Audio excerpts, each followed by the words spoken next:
We are going to be watching this video here. It's called The Longest Cartel Slavery in History, Hidden History of Romani Slavery.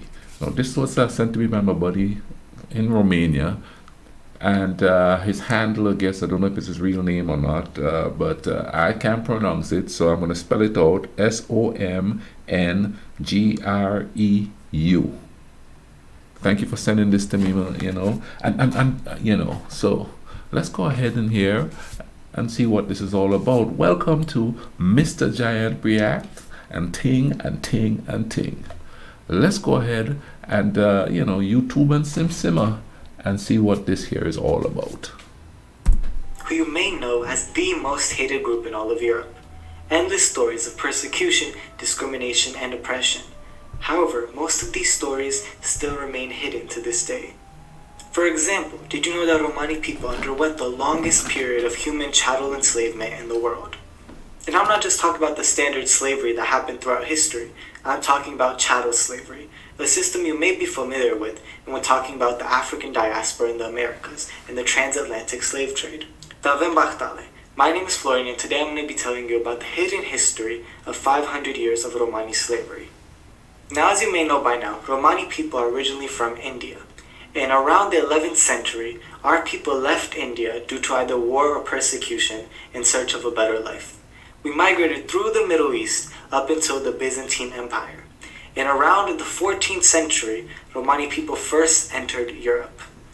This is in Eastern Europe where our story begins of chattel slavery. Now, upon entering Europe, the dark skin and Indian origin of Romani people was used to identify them as foreigners and non-Christian, and it was also used to justify enslaving the Romani people. During this time in Europe, the church and its ideals had great powers and influence, such as white being associated with purity and black being associated with impurity. Romani people, because of their dark skin color, were immediately associated with being impure and untouchable. Also, as mentioned previously, Romani people originally practiced Hinduism. Upon reaching Europe, they were still non-Christians and viewed as non-Christians. This allowed another justification for the enslavement of Romani people. Now, Romani people were enslaved all over the Balkans, in places like the Byzantine Empire, Bulgaria, and Serbia. Our story of chattel slavery begins in Romania. But first, what makes chattel slavery different from any other form of slavery? Well, in chattel slavery, the slave... I said cartel, but that's not what it is. Chattel slavery. I like to correct myself when I'm wrong. You understand what I say? Let's keep watching this. For the enslaved person isn't seen as a person. They're seen as property of the slave owner. In chattel slavery, slaves are the legal property of their master, to be bought, sold, and owned forever, including their descendants. The slave owners had the legal right to do whatever they wanted with their slave, including take their slave's life. This was the system that Romani people endured in Romania. Or should I say, the Romanian principalities of Wallachia, Moldavia, and Transylvania that would go on to form the modern-day state of Romania. The chattel slavery of Romani people in the Romanian territories first began in the 1370s or earlier. The first written testament that we have to this is in 1385. A prince of Wallachia, or modern-day southern Romania, gifted 40 Romani families to a monastery as assets or property. Romani people are organized into three different classes of slaves. Slaves of the nobility or aristocrats, known as the boyars or the boieri. Slaves of the Orthodox Church, and slaves of the crown, which would later become slaves of the state. All the Romani people that didn't have a master were considered to be slaves of the state. So almost all the Romani people born in Romania were enslaved. Unlike in the Americas, there wasn't really a class for free people of color. All Romani people, including ones that were mixed with Romanian, were considered slaves because they were Romani. No, the similarity as explained here is quite striking, you know what I mean? And there's something I want to add to this here because I've noticed the same sort of dispersion, I should say, of who these people are, you know? Oh, they don't want to be part of our culture, you know, they just want to do their own thing, they don't get educated, they this, they that, they the other. And that could be said for just about any race of people who have been, enslaved, And if you look at the areas in America, like in larger cities, where there's mostly black people, there's a lot of crime there. Now, I don't think per se there's more crime there than in other parts of the society. It's just that it's emphasized more, and some people, not all people, and not even most people, will look at that as a political tool to make them feel like they're less than by others, which is the separation of the people in the same economic class, even though they're in the same economic class, pit them against each other for the scraps that the upper class and the nobles and the bourgeoisie and all of them could keep their power and their status. And a lot of people that whenever I mention Romani in my videos, a lot of people come back and they portray the negatives and stuff that is going on in their society, which we see here with Africa, people of color, as much. No, let's let me I'll say this here. It's like I consider myself a black, a person of color, but there's a lot of people here because I don't speak like an African American, or I don't act like an African American. They don't consider me black, and I know that sounds strange. I could tell you funny stories about people telling me straight up, "Well, you're not really black," and sometimes when people see me and they speak to me, even in this modern time today, in this time, whenever I start talking, they go, "Well, you're not really black, and the thing is, you're not like them." So I guess it's devolved or evolved into a cultural thing more so than a skin color thing here. You know what I mean? That's the best way I could describe it. Let's keep going. This rule was also applied to any Romani immigrants that entered Romania, except notably Muslim Ottoman citizens, like Ștefan Răzvan. Răzvan was a mixed Wallachian Romani man, whose father was a Muslim Rom from the Ottoman Empire, and because of this, he was born free. Răzvan actually rose through the ranks to becoming a Prince of Moldavia, which is the first and only time that Romania had a ruler of verified Romani descent.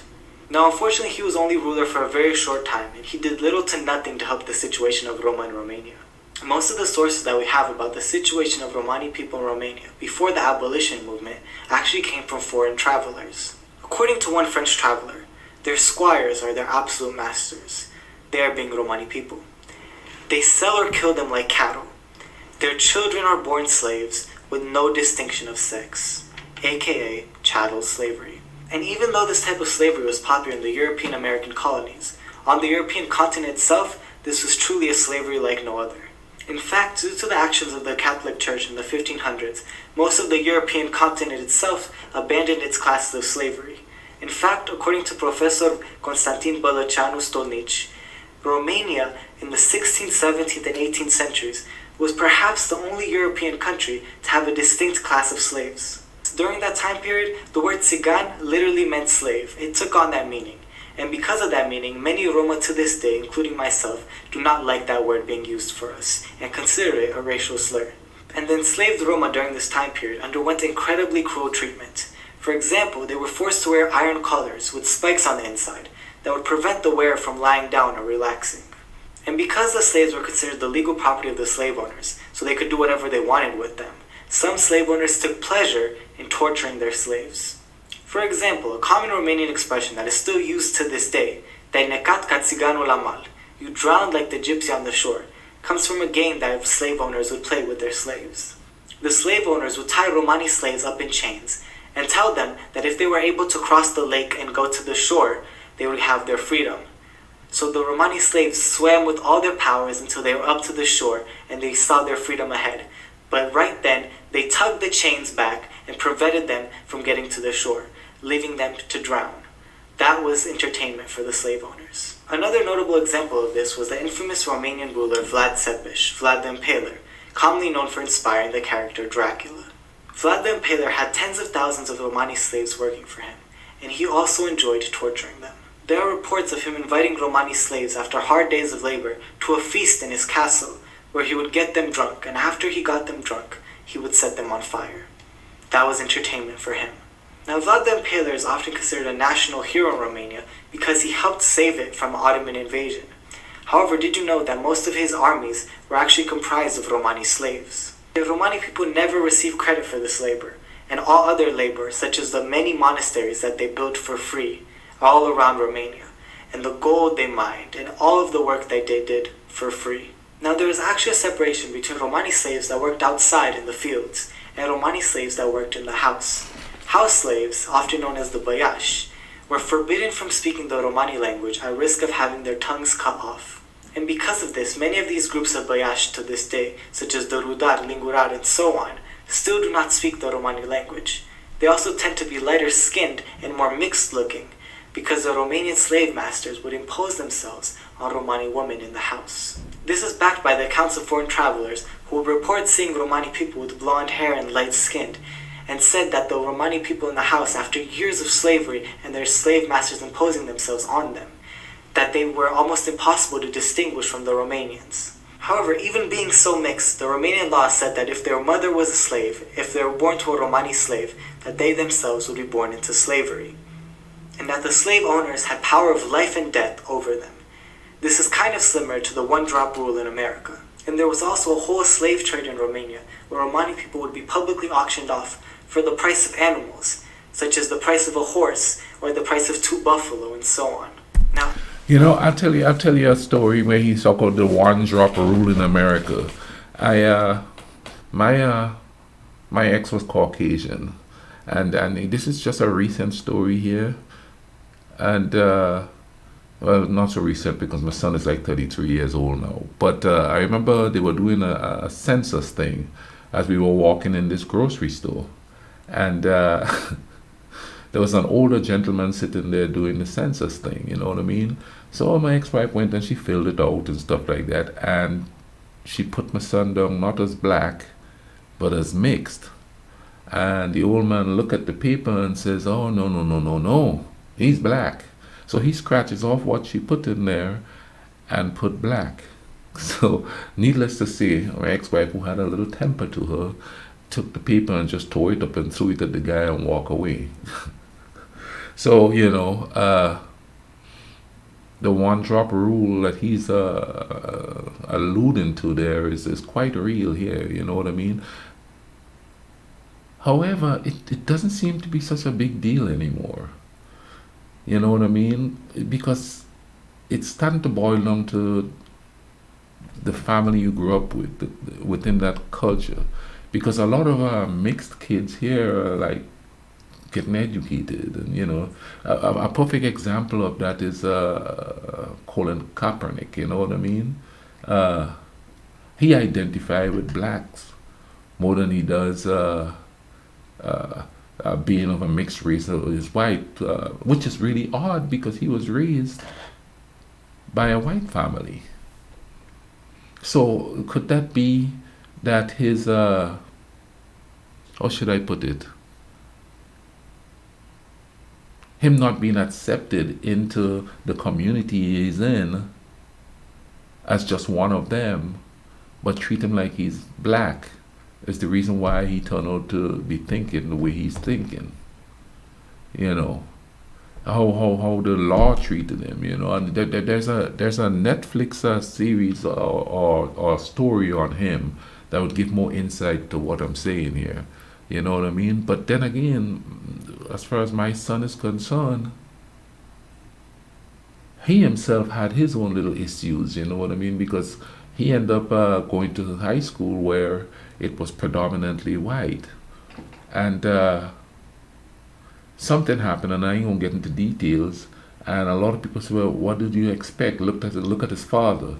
And I'm sitting there going, "Well, look at me for what? I'm not a criminal. I don't drink. I don't party. I don't do anything like you do." You know what I mean? The normal things that society does.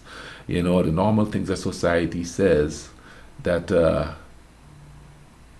is stereotypical of black people. Now, does that make me white? It doesn't. You know what I mean? I'm just from a different culture. You know what I mean? And certain things that is being done, I don't do. But doesn't mean that I associate myself with either to the point where I lose the fact that I'm just a human being, like we all are. And we all want peace, and we all want to live a good life and thing like that. We all have to want the same goals in life. You know what I'm saying? To not be downtrodden and things like that. I think that's the thing that we have to pay more attention to. People are human. Human is a human is a human. Euphoric maybe. Oh, is that the right word? Kind of like utopia, where we're all just chilling and getting along.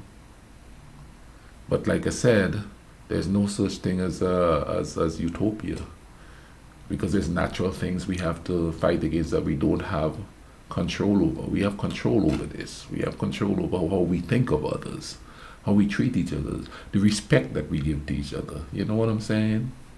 Let's keep going. Abolition, or the abolishing or ending of slavery, first started when aristocratic Romanians went abroad to study in Western Europe and realized the horrors their country was committing. In fact, one of the primary pieces of literature that helped inspire this movement of abolition was Uncle Tom's Cabin, an American abolitionist novel that detailed the experiences and the horrors that African Americans experienced during chattel slavery in America. That was actually the first American novel that was translated into Romanian. Romanian abolitionists read this book and compared the conditions of African American slaves to the conditions of Romani slaves in their country. They also listened to the arguments of abolitionists in the Americas and realized it was time for change, and their country was doing the same exact thing.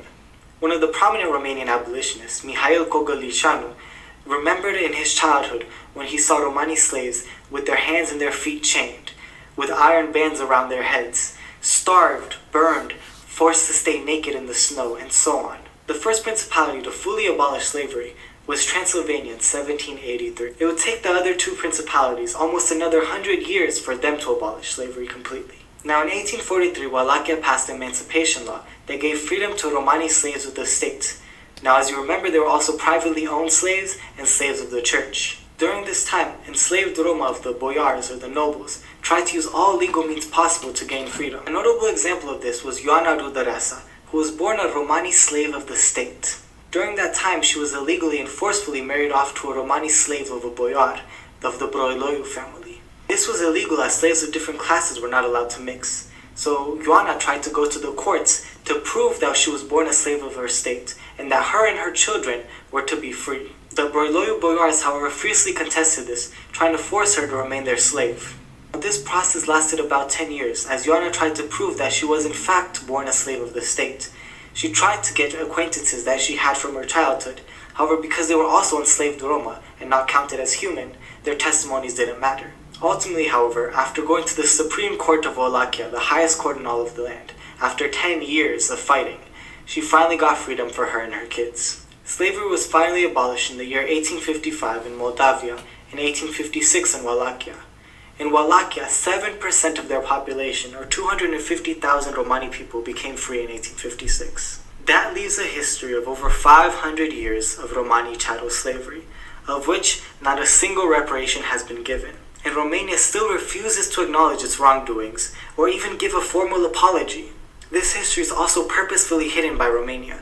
Romanian schools rarely, if ever, teach about this. For example, my entire family that went to Romanian schools never heard a single word about this. However, the effects of slavery on Romani people in Romania can still be seen to this day. Myths about the innate criminality of Romani people and that stealing is in our blood, that was made up during slavery as a way to justify slavery, are still very popular in Romania to this day as a way to justify the anti-Roma racism that happens there. Romani people to this day are still organized in clans based on our different occupations during slavery. Romani people like the Băiași are still considered caștale by other Roma because they don't speak the language and because they're considered mixed due to that history of slavery. Because no reparations were ever given out, Romani people were left in systemic poverty, and that systemic poverty persists to this day, and the anti-Roma racism that comes with it. Thank you for watching this episode of Romani History. Oh wow, that was very interesting. Very interesting. Hey, comment down below. Let me know what you all think of all of this here. You know what I mean? Because I'm not well versed on this. This is the first time I've seen anything like that. Thank you, brethren, for sending this to me and thing. You know, me getting a better understanding of it, and still with the mindset that we're all the same and we're not that different. There's a race, human race. That's it. You know what I'm saying? Thing. I'll leave a link in the description to this video. And like I said, please comment below and be cordial. The point of this channel for me, and I'm hoping for most people that watch it, is to get to a common understanding of each other, so that maybe not, it's not going to happen 100%, maybe we could start understanding each other and being good to each other. We're not that different. You all take care of each other, alright? Cool runnings.